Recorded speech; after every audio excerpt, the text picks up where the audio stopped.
Welcome to the Construction Work Health webinar series. My name is Alison Abbott and I'm the facilitator for today's webinar. I'm the Acting Manager at the Healthy Workers Initiative here at Workplace Health and Safety Queensland. The inaugural Construction Work Health Forum was held in March earlier this year. The forum was well attended and, more importantly, very well received by industry. So we have created this webinar series based on some of the most popular presentations and workshops on the day, so that they may be shared with a broader audience than those who were able to attend the forum. However, if you were able to attend on the day, I'm sure you'll enjoy seeing the presentation again. We are fortunate that a number of presenters from the forum have kindly made themselves available to present their presentation from the forum again, and we thank them all very much for doing so. This 5-part webinar series covers a range of topic areas, and these are Good, Better, Best, Applying Good Work Design Principles to Maximise Health and Wellbeing, presented by Dr Rebecca Loudoun, Engaging Your Workforce, presented by Daniel Hammerdal, Silica, Managing the Risk, presented by our own Brad Gnitz, Alert at Work, A Practical Approach to Identifying and Managing Workplace Fatigue Risks, presented by Jenny Krasny, and finally the fifth one, Who is at Risk of Too Much Sitting in Construction, presented by Dr Nick Gilson. Registration for the remaining webinars is still open, and the registration links are available on the WorkSafe website on the What's On page. We do anticipate that today's session will take about approximately 45 minutes, and a recording of the webinar will be made available on the WorkSafe website in a couple of weeks. So we encourage you to share this with your colleagues and networks. The presentation itself should take about 30 minutes, and we will be followed by a short question and answer session. If you have any questions during the presentation, please enter them into the chat box and select Send to all panelists, or type your questions through the Q&A chat box. We will try and get through as many questions as possible at the end of the presentation. Today's presentation is entitled Good, Better, Best, Applying Good Work Design Principles to Maximise Health and Wellbeing, and I would now like to introduce you to today's presenter, Dr Rebecca Loudoun. Dr Loudoun is a Senior Lecturer at Griffith University and a member of the Griffith Centre for Work, Organisation and Wellbeing. She is a Programme Director of the Griffith University Graduate Certificate and Masters of Personal Injury Management, and she supervises PhD students and teaches undergraduate and postgraduate courses in work health and safety, negotiation and employment relations. Together with colleagues, she has successfully completed several large research consultancies for private, union and state-based departments on work health and safety management in the UK, Italy and in Australia. So I'll now hand you over to Dr Loudoun to get us started on today's webinar. Hello everybody, and thank you very much for joining me today. I'm very excited to be sharing this research project, the findings of this research project with you. We were very privileged to do this project in partnership with Hutchinson's and with Workplace Health and Safety Queensland. The project was about developing tools to assist with designing healthier workplaces on project construction sites. We were interested in doing a project on this topic because chronic diseases such as diabetes and coronary heart disease are amongst the most common cause of death in Australia generally, and construction is one of the most at-risk industries. Prevalence of behavioural risk factors for coronary heart disease and other chronic diseases is high in construction compared with the general population and with most other industries. Construction is the third highest paid in Australia, yet the health benefits generally accrued with higher economic status are not present in this population group. We put a team together from Griffith University with expertise in not just health but industrial relations, human resource management and particularly construction. We made the decision that based on the timeline we had available for the study, which was 14 months, focusing on improving health promoting behaviour around dietary intake was the most sensible SNAPO risk factor for us to focus on. It's also important to note that research shows that improvement in this area is likely to have positive flow-on effects to other SNAPO risk factors, and that poor nutrition has a complex relationship with other health and safety issues in construction. For example, there are clear links between nutrition-related diseases such as cardiovascular disease and diabetes and safety. Uncontrolled diabetes can cause blindness and numbness, and reduced feeling in hands and feet, making it easier for things like blisters to appear, to detect and to become infected. And once infected, they're harder to treat. Diabetes is also the leading cause of amputation in Australia. Furthermore, about 8% of people with type 2 diabetes are overweight or obese, so the link with nutrition is even clearer. Nutrition, importantly in construction, nutrition is also related to mental health. Suicide and poor mental health is an increasing problem in this industry. On this slide, I've got some pictures of one of our sites that we did the study on. It's the Milton site with Hutchinson's. We did the study at 6 sites, and what I'm reporting on today is part of the larger study, which was an intervention study with pre and post measures of health markers. 186 trades workers were involved in the survey part of the study. We also interviewed approximately 23 managers and performed 18 focus groups with trades workers at 3 time points over a 14-month period. I'm mentioning the larger study as a way of giving the context to this smaller aspect, but also because the baseline measures of health that we gathered and behaviours around food on site and beliefs about food on site in part led us to the decision that a tool aimed at changing the work environment was needed in this context. For example, we found that only 27% of our sample were within the healthy weight range at baseline, 55% identified as overweight and 14% as obese. That's almost 70% of the sample being categorised as overweight or obese. Although this is a frightening statistic, this isn't dissimilar to Australian values for men, but keep in mind that for our survey, we use self-report data around BMI, for example, and this tends to underestimate obesity. Looking at risk of developing chronic diseases such as diabetes, we used, one tool that we used was the OzRisk tool that I've got on this slide to calculate risk. You can see that 42% of the sample were at moderate risk of developing diabetes within the next 5 years, and almost 10% were at high risk. The OzRisk tool or score does include age as a risk factor, with increased points given for increasing age, meaning a trend towards higher risk with age would be likely. However, in this group, risk appeared to peak between 35 and 55 years of age on site, so there is clearly something more going on in construction.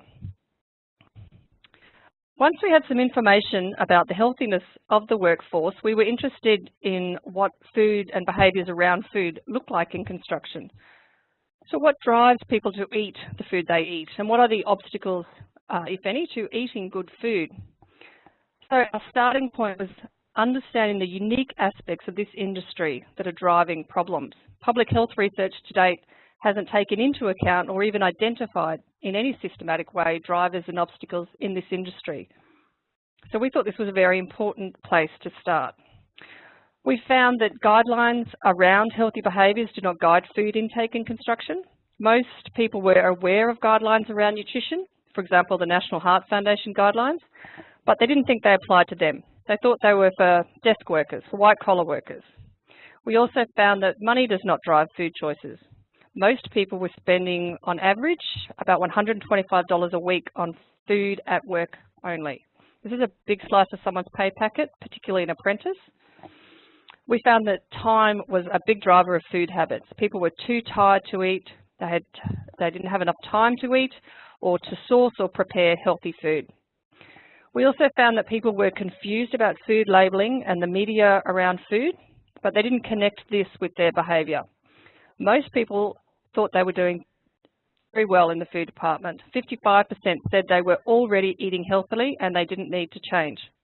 Only 7% of our sample indicated that they had thought about eating more healthily. Clearly, those views don't align with the risk health indicators I just mentioned. And also, when looking specifically at what people were eating, as I've got on this slide here, you can see that when we talk about trends for weekly saturated fat and fibre, they were in opposite directions. So most people were eating a low fibre diet and a medium to high intake of fat. We found an industry that was full of urban myths and hangovers from years gone by about pie vans and chuck trucks that didn't exist on urban construction sites anymore. Having a Subway, for example, so a takeaway store, and Coles or Woolworths or a supermarket on almost every other corner, and new products to market have changed the things that people eat and where they get them from. So this resulted in 3 clear eating patterns, just as a summary. People were abstaining from food for long periods of time, usually breakfast, and then they were overeating. People were comfort or convenience eating from vending machines or some other food source close by. We found that people were replacing food with drinks or cigarettes. Most this meant replacing food with energy drinks or soft drinks. Just to give you an example of that, energy drinks, or more appropriately formulated caffeine beverages, are very prevalent in this market, and this is not surprising because they're geared towards this market. They are deliberately marketed to men, particularly young, well-paid men, and in an industry where people are time poor and do physical work, the label energy drink is understandably very attractive. We found energy drinks on every site. They were drunk by people of every age. The pattern that people used when drinking them might have differed, but they were prevalent in all age groups on all sites. We found a significant link between the length of work hours and how much caffeine workers consumed. There was almost no knowledge amongst our sample about what is in energy drinks and how much is too much and why it's too much, what they do to your body in general, and specifically around issues that are relevant in this context, such as dehydration or hydration.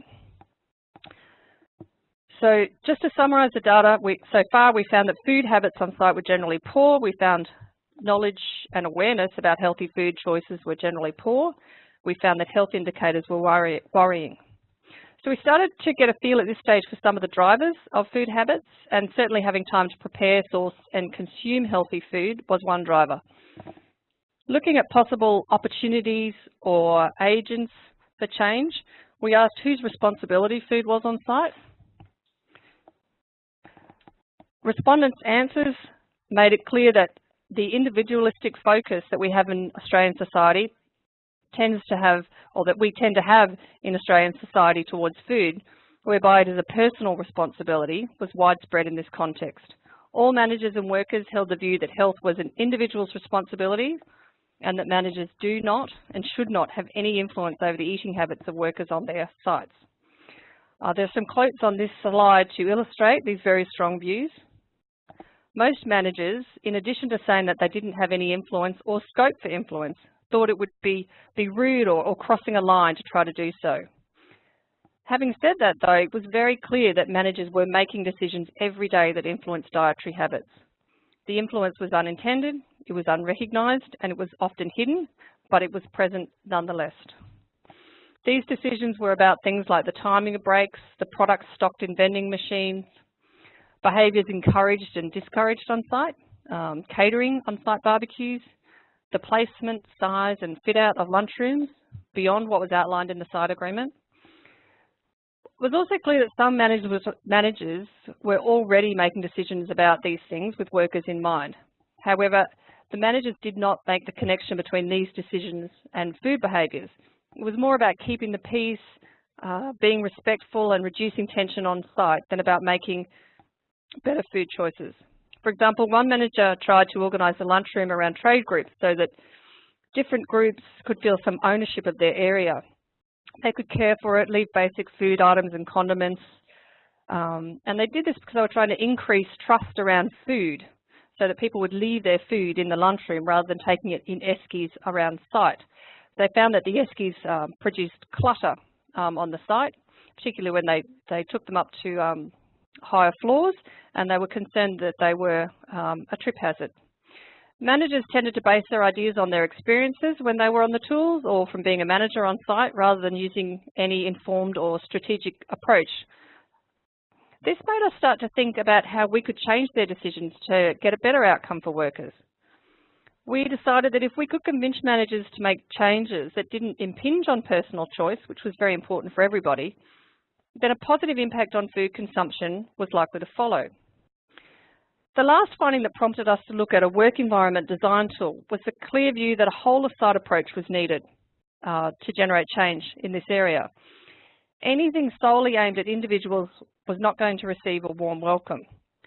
Indeed, the broader intervention that we did, which I spoke about before, confirmed this at the end of the 14-month period or study period, where we found no change in the individual treatment groups that didn't include an organisational component. We found that employees of both the principal contractor and the subcontractors felt very strongly that it was important for the success of the project to see everyone playing their part, rather than the individual worker only participating in behaviour change. There was a general consensus that no one person or group had the responsibility or the capacity to change health promoting behaviours on site. I think one quote that really illustrates this was somebody who said, if it's an industry problem, then it has to be an industry fix. Everyone has to share the pain. That way everyone who causes the problem is motivated to fix it and loses a bit until they do. At the moment, the only people who lose are us being the trades workers. It doesn't matter to managers if we can't work. They just replace us with somebody else. So to the tool that we designed. There is, of course, a lot of research available about manipulating people to alter their food choices. Our supermarkets do it every day. For example, you'll often find that fresh produce, so fruit, vegetables and flowers, is the first thing you see at the entrance of most supermarkets, followed by freshly baked bread or roasting chickens. These sights and smells reinforce how fresh the produce is and makes us feel hungry. The vibrant colours put us in a good mood, and the happier we are, the more we are likely to spend. Product placement to maximise sales of certain items is also another common strategy of supermarkets. You might have heard the term eye level is buy level. Putting complementary foods next to each other. Drinking crisps in the same aisle is an obvious example. If we are buying soft drinks, crisps sometimes seem like a good idea, and convenience makes a purchase more likely. We drew on this research to manipulate the food environment on sites to encourage people to adopt more positive behaviours around food, to choose healthier foods and drinks. We aimed to devise a tool to assist with setting up the site to best facilitate healthy eating, while still allowing for the many and varied restrictions on urban sites brought about by build, size, type and location. When we were developing the tool, we started with identifying relevant health promotion tools that assess both nutrition relevant variables and other relevant areas, and assessing their suitability for the construction context, as well as the unique drivers of poor nutrition on site. There were two main validated tools that we considered: the commonly used checklist of health promotion environments at work, or the CHEW tool, and the State of Queensland Healthy Places survey.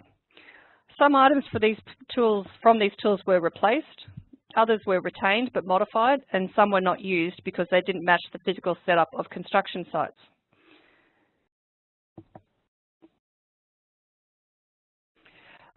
Just as one example, stairs and elevators were not included, as these are dependent on the build and the item description, centred on the physical signage and other stationary features in a building, which simply weren't present on our sites.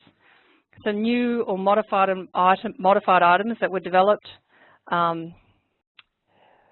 were done using our project team expertise, healthy eating principles developed by governments and other sources, such as healthy vending machine developed by the Government of Western Australia, using input from health and safety experts in construction, registered dietitians and nutritionists, and the interviews and focus groups that we did with workers, site manager, teams on site and subcontractor managers. The main areas in the tool outlined on this slide are vending machines, nutritional information, site lunchroom setup, site barbecues and catering, nutritional initiatives, for example hygiene, location review, so looking around the site at food options available. After deciding on suitable items, a series of iterative changes were made to items, wording and response options, following repeat rounds of scoring from site managers, on-site health and safety officers, corporate health and safety managers, and the research team. When you have, you might notice when you look on the slide, or if you download a copy of the tool, you'll see that it's designed with a sliding scale and a lollipop type scoring system. We did this so that Hutchinson's, our partner organisation, could use it to compare sites, but also to compare the same site over time. The tool is broader than simply design changes in the lunchroom. It's aimed at changing behaviour of all people on site, not just trades workers. You might notice the discussion in the tool about posters and information giving. Awareness raising and education about food was clearly needed in this environment. When deciding on the topics to focus on for these education raising initiatives, we started with the topics that we thought would attract the most attention in the first instance. So those were the topics that participants identified as of interest and or around which they were particularly confused. You'll notice we didn't choose the most important factors around chronic disease or what research has identified as most risky behaviours. We chose this approach because we were aware we were touching on a sensitive area, as I said, where individual choice and control were considered important. We thought any obvious attempt to have an influence on this control will be met with resistance. So we chose things that people were interested in, relevant things, of course. We had different talks for different audiences and a different focus within the same topic for different audiences. So for managers, we talked about how chronic health disease can impact on productivity and safety. Workers wanted to know things such as the best choice to make, takeaway options such as Subway or the sushi shop. So we took groups on excursions to the local eateries in lunch breaks. They wanted to know where food manufacturers were hiding nasty things if they were trying to be healthy. They wanted to know about the best sports drinks or other options beyond water to choose for hydration, how hydration affects their bodies their body and influences their mood and food cravings. They also wanted to know why water doesn't make them feel hydrated over time. So there were the sorts of things that we started with to grab people's interest. When you have a look at the tool, you'll also notice that the tool's in two parts. The first is this tool you can see on the slide, which is a tool that can be used to assess the food environment at a point in time. And there is another tool that is a site setup tool that can be used when making decisions about how to set up the site or when the site is changing, how to change with the site. And this was a very deliberate decision that we made, because not only did Hutchinson's want to have an idea of existing sites and where they were at, but they also wanted to set up sites from the get-go in a way that was conducive to healthy eating. So how well was the tool received? There were, of course, some challenges and some unique enablers or buy-ins in this environment. We found that making the links between nutrition and safety, making those links clearer, certainly got a lot of buy-in. Nutrition on its own was not the highest priority for many people on site, and we understood that. So we needed to find ways to raise its profile, so to speak, and certainly looking at links with safety was one of those ways. Participants rarely noted direct links between chronic health problems and safety, but many managers at all levels pointed to areas of interest in safety that had a clear overlap with health. Most managers, as I said, on site did not consider health promotion activities part of their job role, but they did when they thought it interacted with safety. One particular area that managers connected with safety and expressed a strong interest in was hydration. Energy drinks were also of high importance to most managers due to perceived impacts on safety and hydration. And yet excessive energy drink consumption in itself was not seen as a health issue. We also found opportunities to promote this health intervention around conflict or tension on site. Although few interviewees mentioned direct links between ill health and interpersonal relations on site, most spoke about poor food and drink choices making people irritable and difficult. So as an example, a quote to give an example of that. One person said, "Harmony or industrial relations on site is so important, and everyone at every level is attuned to it. I think food or bad food and drinks on site have industrial implications, but people don't see them. Everyone knows people work hard on site and they get tired, but this comes about much sooner if people are eating pies, chips, chocolate and soft drink. They feel rubbish and tired and they're irritable. This has a ripple effect until the whole site is down and difficult. Everyone can feel it when a site has industrial problems, but I don't think they connect it with food and the way individuals feel physically and how this then affects how they talk to others on site, whether they clean up or do the job slowly, which impacts on others, and then it flows around the site." So I think there's a real opportunity here to use these links as a leverage point for health promotion. Research indicates that construction owners and contractors rank conflict among construction project participants as the highest factor affecting project costs. So there's some real opportunities here. We also found that morale and reputational benefits was another potential area of interest. In general, investing in health promotion was met with suspicion and then surprise that the principal contractor was interested in workers' health. Once this suspicion was overcome, people expressed very positive views about the parent company. It had a positive impact on morale and company image for very little investment. This was apparent throughout interviews with all levels of employees, managers and subcontractors. It's not unusual for organisations to use positive elements of their health and safety practices to promote themselves as employers of choice within particular industries, but it is a strategy rarely used in construction to date. So I think there are some opportunities there too.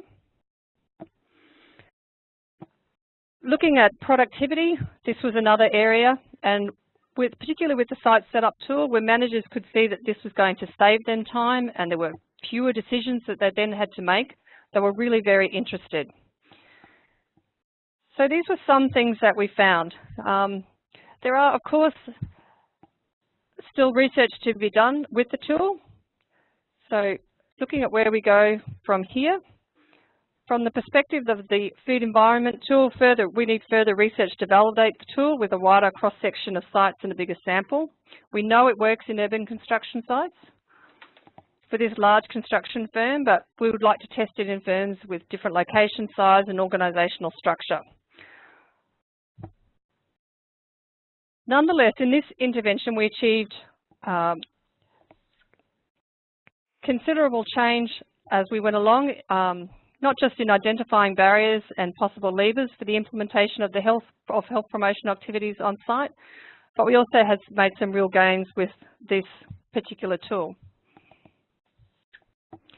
It was a very successful intervention. It was well received, and I think a lot of people, not just in project construction, but more broadly in construction, will find it very valuable for their use. So I'll hand it back to you, Alison. Thank you. Thank you, Dr. Loudoun, and for all the questions that have been coming in throughout the presentation. We will attempt to get through as many as we can in the time we have left. Now, the first question is, can this environmental tool be used in other industries? I definitely think this tool can be used in other industries, but I will just say that we went to a lot of effort, as I said earlier in my presentation, to make sure that the language was right for construction, was suitable for this context. So I would suggest assessing its suitability and possibly adapting it if needed for other industries. And it's also relevant to say that with our partner organisation, managers have a lot of autonomy. They're empowered to make decisions. So that's something that, you know, they're empowered to make decisions about how they set up the site or change the site. So that's something that I would consider with managers in other industries when using the tool. But beyond that, the tool, as I said, came from validated tools that are already in existence.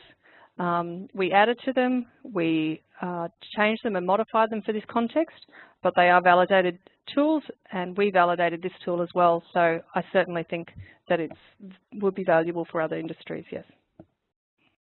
Thank you. Now, you did say that you got manager support, but how do you get organisational buy-in into the subject of health overall when there's supply chain? There are currently about 1,500 workplace health programs covering about approximately 400,000 employees in existence in Australia. We know from those programs that a comprehensive workplace health intervention that incorporates individual approaches and changes to workplace culture and structure have the most impact. This holistic approach is increasingly called healthy work organisation, which is a little bit what I'm talking about here, or what I'm talking about here forms part of that. It focuses on how the structure and fabric of the organisation function to impact on the health and wellbeing of employees, creating healthy or unhealthy work systems. And within that, we know that a partnership approach between employers and employees and employee representatives works best, and that's certainly what worked best with our project. As I said, we had a number of sites, and we used different approaches with each of the sites to compare them, and the sites that had this partnership approach certainly worked best. Worked best in terms of encouraging participation and making the most gains with the actual intervention. So we saw the most change. Obviously, generating high levels of engagement and participation at all levels is essential for this holistic approach. The least healthy employees are the least likely to initially participate in programs, and increasing overall participation rates draws higher risk individuals into the program. So encouraging managers and supervisors and people higher up in the organisation to get involved, even if they don't see that it's relevant or directed to them, helps other people who need to be, who have a higher need to be involved, or who are the target audience. It helps them to get involved. So you can, on average, you can expect about a 60% participation in an effective program. It's unrealistic to expect to achieve 100%, so having that in mind helps well, I think, with the organisation, and helps them to be realistic with what they can achieve. We know that making healthy choices, the easy choices, works best. By this I mean where possible designing the environment, as we've been talking about today, and the work systems where possible to make the healthy choice the path of least resistance. It also means finding out the barriers to making the health, or indeed participating in the program at the beginning and once it's started. So keeping a check on that. Why do people drop out? And this is going to help keep organisational interest as well, because organisations lose interest very quickly if people drop out or they think it's not relevant to them. Something people don't often think about is that the most successful workplace health programs have involved creative marketing, selling the value of the solutions of participation. With the particular program that we did, I mentioned that we chose to talk about initially topics that were of most interest to people. But we also did a lot of things on site. We did art displays instead of just putting up posters. And on those art displays, we included things like quotes from the trades workers on site with their permission. And then once people got some idea about that or got wind of that, there was lots of talk around who said that, whose quote was that. Anything that gets people to pause and consider the information to get them talking is going to help with the health promotion. And we moved those art displays around the site because people stopped looking at things after a while. And there's a lot of visual graffiti on sites, so we really worked hard in this area. People are often very good at establishing goals and objectives and timelines and responsibilities, but they often forget to evaluate. This makes it hard to establish the return on investment. So if you're looking at organisational buy-in, you want to be able to not only to sell it, but to show that it's made a difference. I know there's a trend to try and establish productivity gains when talking about workplace health and safety, but with promotions aimed at chronic health problems, evaluation needs to be much broader. The timelines are longer, the steps are often smaller. So having smaller steps on the way when you are evaluating is also helpful with getting organisational buy-in. And using validated tools to measure the health climate of the organisation is important. They're becoming more established and available now. But at least 2 to 3 years is needed to see any long-term benefits in health indicators. So several measures and different measures are needed, as I said, throughout this timeline to maintain interest. The last thing I would say, and I've left this till the end because I think we all know it, is that senior leadership support is critical to building and sustaining successful health programs. So I've talked a little bit here generally about getting organisational senior leadership buy-in, and I talked specifically in the presentation about leverage points that we found in this particular context for people to think about, so around safety, morale, productivity. Thank you. That's some great practical examples there for the different types of workplaces that you may have on site. Now, I've got one more question. Is the tool available online? And if so, where can we access that? The tool is absolutely available online and free to use. There's a website up on the slide that's on your screen at the moment has a website at the link at the bottom of it. If you use that link, you will find the tool there available to download. Thank you, Dr. Loudoun, for taking the time out of your busy schedule to present again for us. We sincerely thank you for doing so. I'm sure everyone would agree that your presentation was insightful and gave us all a lot to think about. Thank you all once again for participating in this webinar, and we remind you to register as soon as you can for the remaining webinars in this Construction Work Health series. And if you would like to access more information on how to initiate or enhance your health and wellbeing in the workplace, please visit the WorkSafe website, which was on the last slide of Dr. Loudoun's presentation, and click on the Injury Prevention and Safety tab, and that will take you to a whole website that's got lots of information on workplace health and wellbeing. Your feedback is always valuable to us, so please take 30 seconds to complete the survey that will pop up once the webinar is over. We value that feedback. Thank you and goodbye.